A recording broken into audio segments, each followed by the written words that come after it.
Luzon, Visayas, Mindanao at buong mundo. Ngayon ay Martes, December 19, 2023.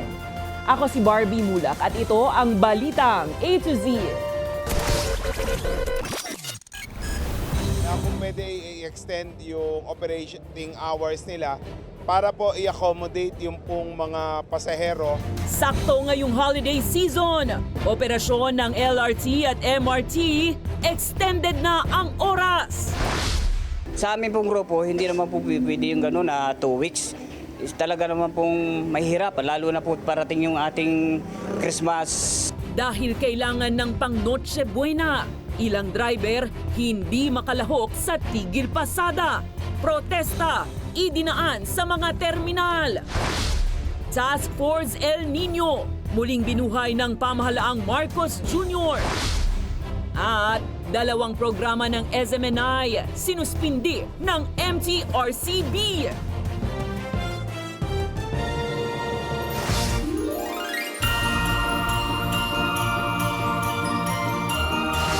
Magandang gabi, pambungad sa ating newscast. Nakahinga na ng maluwag ang ilang commuter matapos na palawigin ng pamunuan ng ilang rail lines ang kanilang operating hours ngayong holiday rush.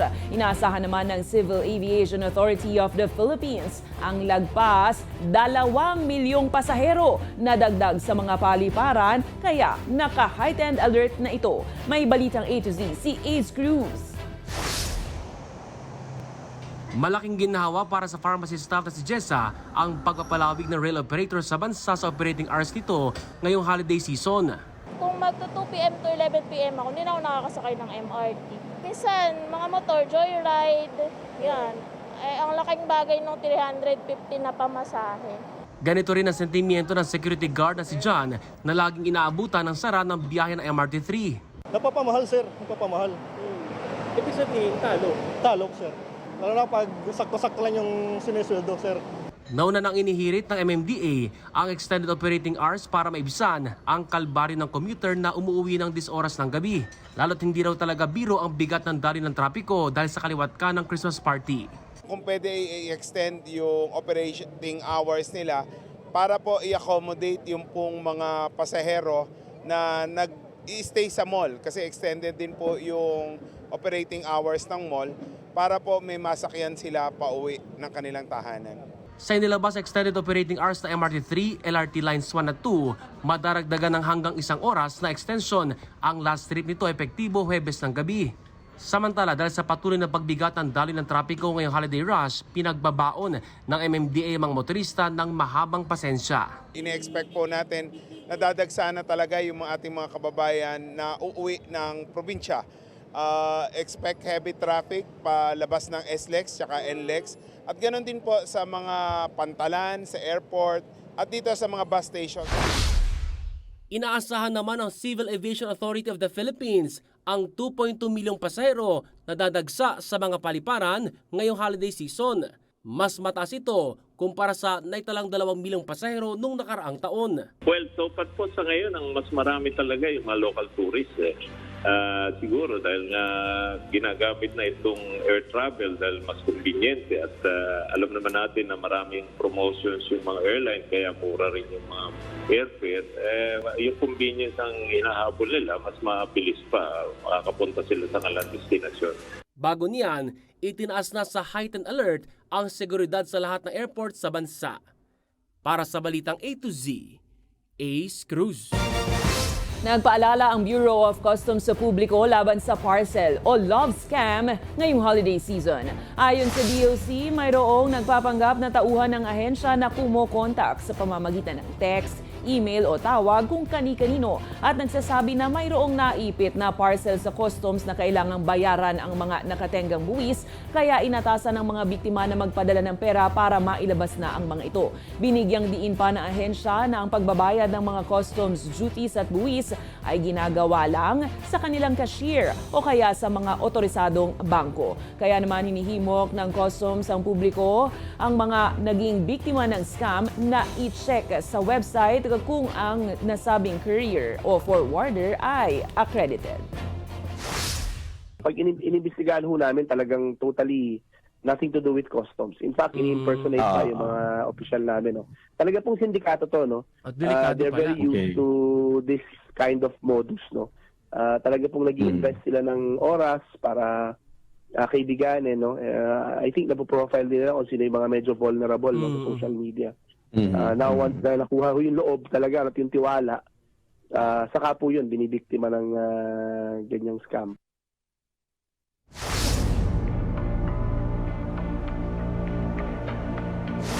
Nagpapatuloy pa rin ang kilos protesta ng sektor ng mga jeep sa huling 12 araw ng taon. Yun nga lang, ang ilan nagsasagawa na lang ng mga programa sa terminal dahil kailangan pa rin daw mamasada at kumita ng panghangda ngayong Pasko. May balitang A to Z si Kim Salinas. Hindi na magawang lumahok ng ilang tsuper sa nagpapatuloy na 2 linggong tigil pasada ng kanilang hanay. Ayon sa ilang driver, sila rin kasi nila ang mawawalan ng kita ng panghaing pang Noche Buena. Sa amin pong grupo, hindi naman po pwede yung gano'n na 2 weeks. Talaga naman pong mahirap, lalo na po parating yung ating Christmas, panahon ng Christmas, kinakailangan po munang makapaghanap pwede yung ating mga driver para maroon naman sila mapagsaluhan sa pagdating ng Christmas season o sa December 25. Pero paglilinaw nila, kaisa pa rin naman sila sa laban kontra sa phase-out ng traditional na jeepney at sa pilitang consolidation ng prangkisa para sa PUB Modernization Program. Mayroon po naman tayong tinatawag na iba't ibang anyo ng pagtitigil pasada o paggagawa ng mga pagkilos. Yun po naman ay yun ang bilang suporta namin na dito na lang po kami sa loob ng terminal pero hindi po kami titigil pasada.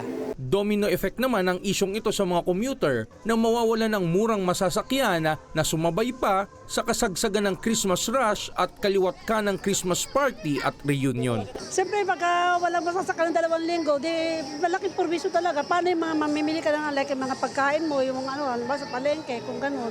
O paano na yun? Paano naman yung ibang mga mamimili kung wala namang sasakyan na masasakyan para sa pamimili nila? Mahirapan na po kasi yung ibang mamamasko, ibang mamamasyal, hindi na po makakasakay na mahirapan po sila sumakay.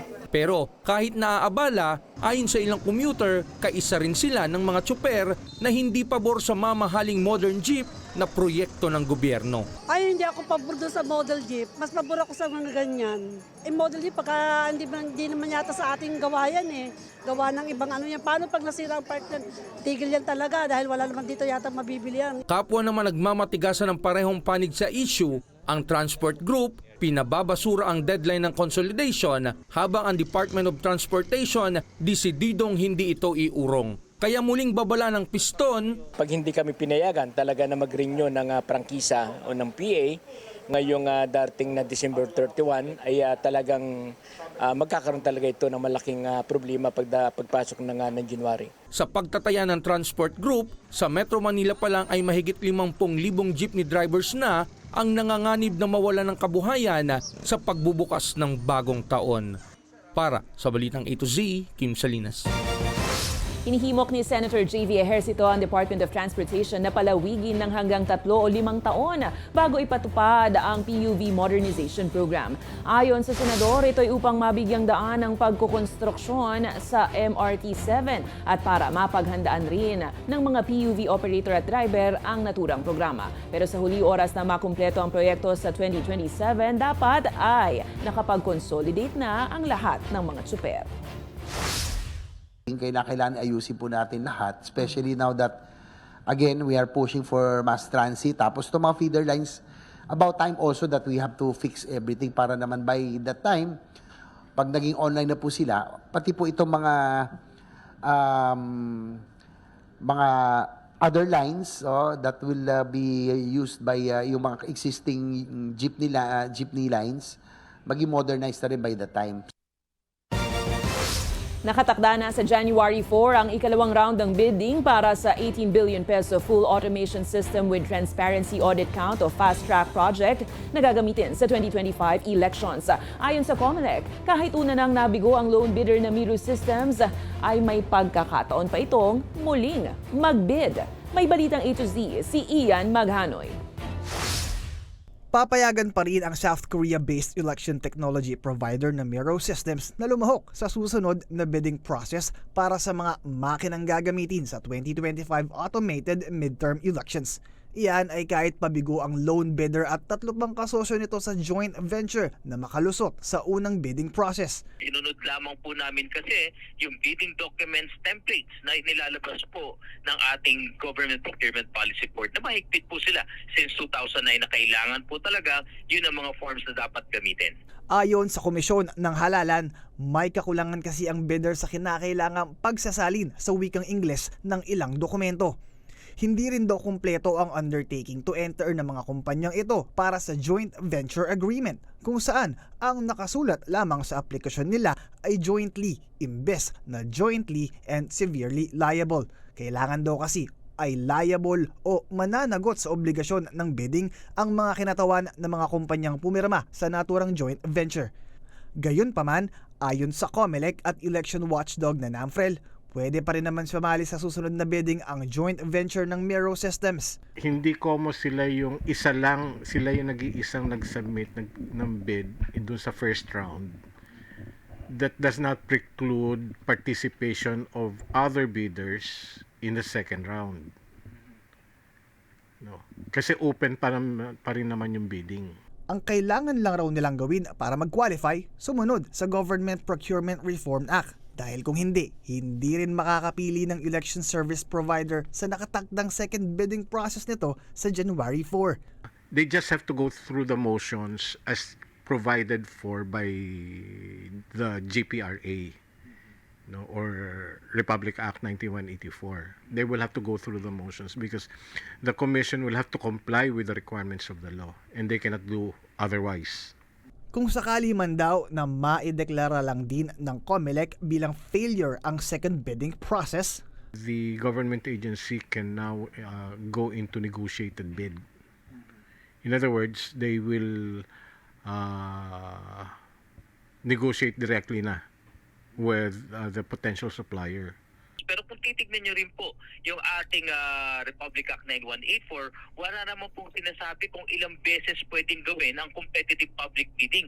Kasabay naman ito, gumugulong ang apela sa Supreme Court ng Smartmatic na na-disqualify sa bidding sa COMELEC dahil sa reklamong nakabinbin sa Estados Unidos. Sa ngayon, binibigyan ng 10 araw ang COMELEC at iba pang respondent na sumagot sa kaso. At saka palang mapagdedesisyonan ng Korte Suprema kung magbababa ito ng temporary restraining order na magbabawal sa disqualification ng Smartmatic sa pagbibid. Mahigit 18 billion pesos ang halaga ng kontrata para sa full automation system with transparency, audit and count o Fast Rack project na ipambibili ng automated counting machines, mga balota at iba pang paraphernalia para sa 2025 national and local elections. Para sa Balitang A to Z, Ian Maghanoy.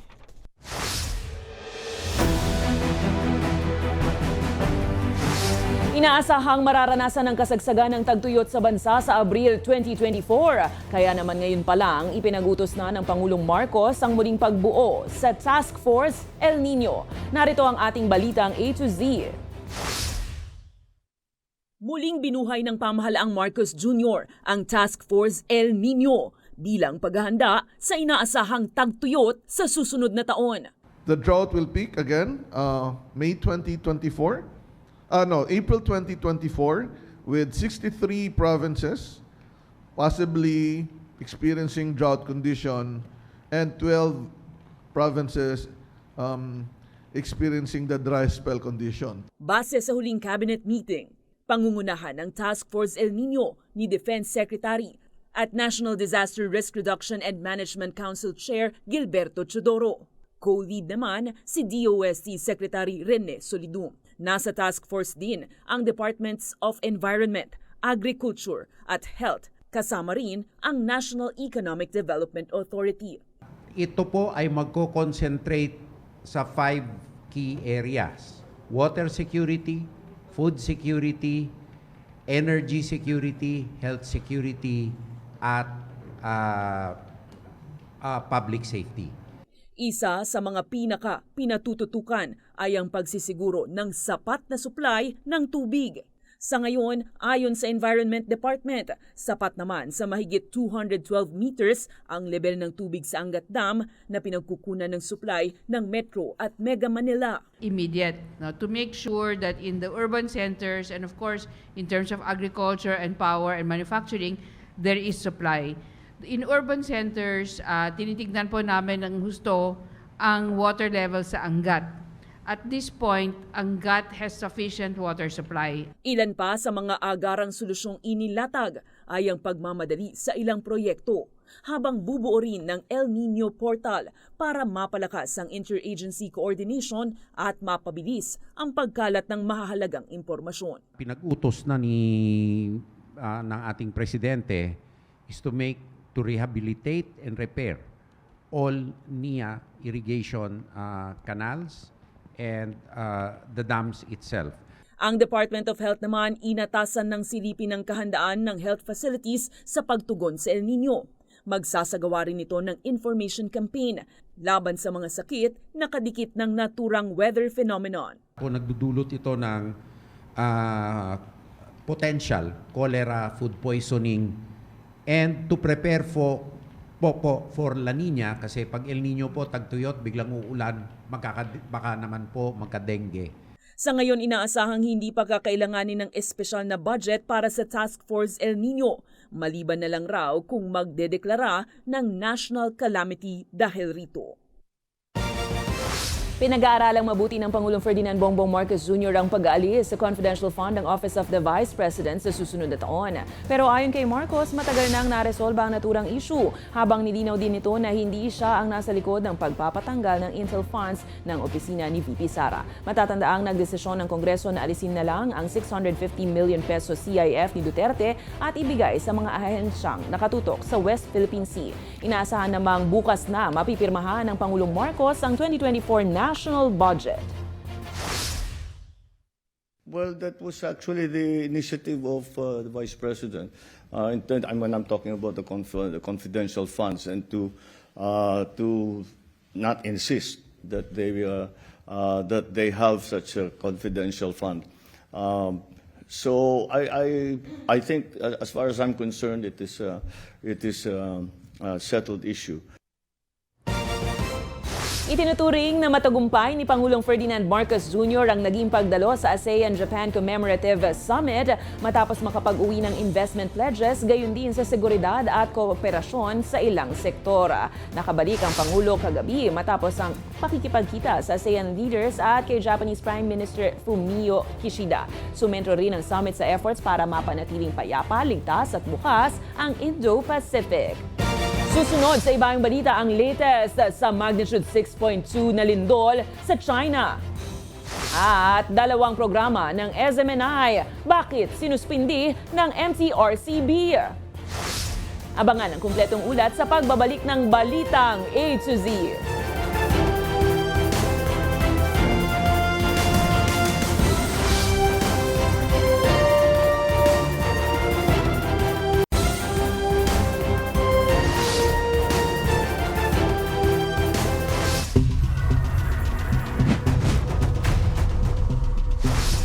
Sinuspindi ng Movie and Television Review and Classification Board o MTRCB ang mga programa ng SMNI na Laban Kasama ang Bayan at Gikan sa Masa para sa Masa. Ayon sa MTRCB, kinakailangan suspindihin ang programa nila ka Eric Celis at Lorraine Badoy dahil sa pagpapakalat ng maling impormasyon ukol sa bilyong pisong ginasta ng Office of the House Speaker sa travel fund nito. Gayon din ang programa ni religious leader Pastor Apollo Kibuloy at dating Pangulong Rodrigo Duterte dahil naman sa pagbabanta sa buhay ng ilang politiko. Tatagal ang suspensyon ng dalawang programa ng 15 araw. Kinumpirma ng Office of the Civil Defense na mayroon ng isang nawawala at isang sugatan matapos ang pananalasa ng Bagyong Kabayan. Ayon kay OCD NDRRMC spokesperson Director Edgar Posadas, nasa mahigit 25,000 pamilya o 86,000 na individual sa mahigit 200 barangay sa Region 10, 11 at Caraga ang naapektuhan ang naturang bagyo. Habang 53 naman ang naitalang sira-sirang mga kabahayan. Sa ngayon, isa na lang low pressure area si Bagyong Kabayan. Wala po tayong naiulat na dead as a casualty. Pero we have initially 1 injured and 1 missing person, which are still subject for validation. Sana po mahanap natin na buhay yung isang missing. At wala na po naman tayong talagang untoward incident sa March na naiulat pa po other than those.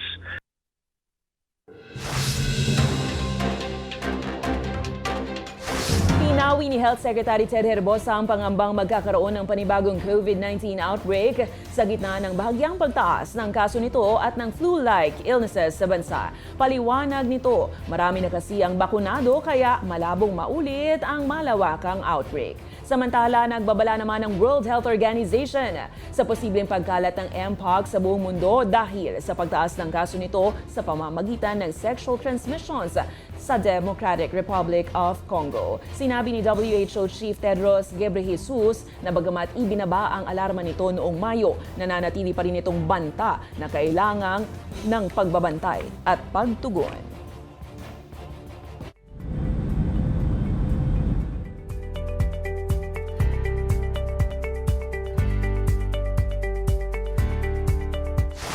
Patuloy ang rescue efforts sa China matapos sumama ang magnitude 6.2 na lindol.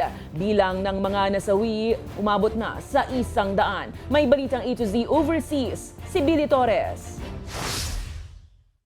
Pumalo sa higit 100 individual ang patay, habang halos 200 ang naitalang sugatan matapos ang magnitude 6.2 na lindol sa Gansu Province sa China. Kagabi, kuha sa ilang CCTV footage ang lindol na nagpaguho sa ilang gusali. Aabot naman sa halos 5,000 ang bahay kasama mga gusaling winasak ng sakuna. Agad namang nagpakalat ng 1,500 na tauhan ng China Fire and Rescue Force kasunod ng utos si Chinese President Xi Jinping, habang may karagdagang 1,500 na pulis pa ang idineploy. Samantala, ikinabahala naman ng Japan ang muling pagpapakawala ng intercontinental ballistic missile ng North Korea. Pinakawalan ito ng Nokor kahapon, kasunod ng pagkundina sa show of force sa pangunguna ng US laban sa nuclear armed state. Babala ng Japan, kayang maabot ng lakas ito ang anumang parte ng US. Inilunsad ang naturang missile patungo sa karagatan ng Northeast Coast. Kinundi na naman ng South Korea ang missile launch na anilay paglabag sa UN Security Council resolutions na nagbabawal sa paggamit ng ballistic missile technology.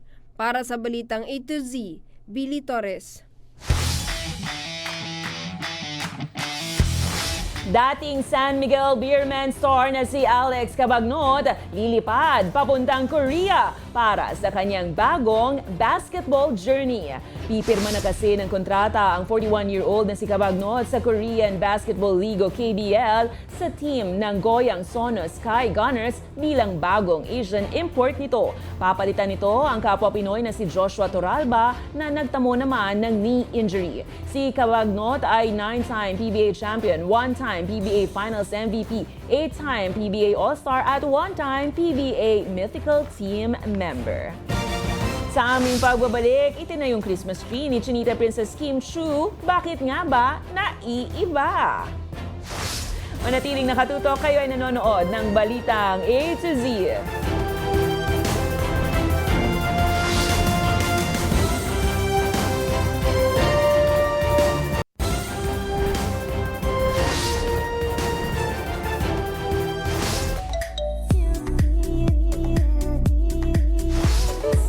Light at may maagang vibe feels ang naging tema ng itinayong Christmas tree ni Kim Chiu. But wait, there's more. Upside down o binaligtad na tree ang kanyang ipinakita ngayon 2023. Gumamit si Kim ng puting Christmas tree at pinalibutan ng puting Christmas lights din. Kasamang nagpatingkad dito ang mga pumalit sa mga nakaugaliang Christmas balls gaya ng candies, lollipop at iba pa. Dagdag pantawag din ng pansin ang mga gwardyang nagbabantay sa paligid nito. Naging tradisyon na para kay Kim ang paglalagay ng Christmas tree taon-taon at syempre bawat taon iba ang naiisip na konsepto.